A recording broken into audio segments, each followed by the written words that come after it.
بے شک اللہ نے پیغمبر پر مہربانی کی اور مہاجرین اور انصار پر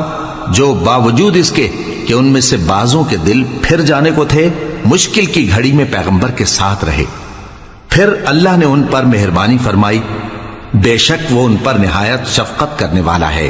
بڑا مہربان ہے۔ اور ان تینوں پر بھی جن کا معاملہ ملتوی کیا گیا تھا، یہاں تک کہ جب زمین باوجود فراخی کے ان پر تنگ ہو گئی اور ان کی جانیں بھی ان پر دوبھر ہو گئیں، اور انہوں نے جان لیا کہ اللہ کی گرفت سے بچنے کے لیے کوئی جائے پناہ نہیں مگر اسی کی طرف رجوع کرنا،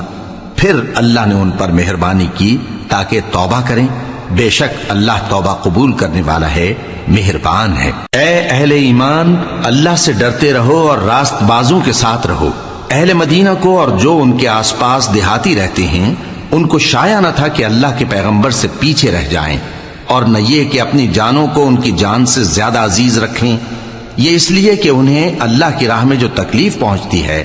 پیاس کی یا محنت کی یا بھوک کی، یا وہ ایسی جگہ چلتے ہیں کہ کافروں کو غصہ آئے یا دشمنوں سے کوئی چیز لیتے ہیں تو ہر بات پر ان کے لیے عمل نیک لکھا جاتا ہے،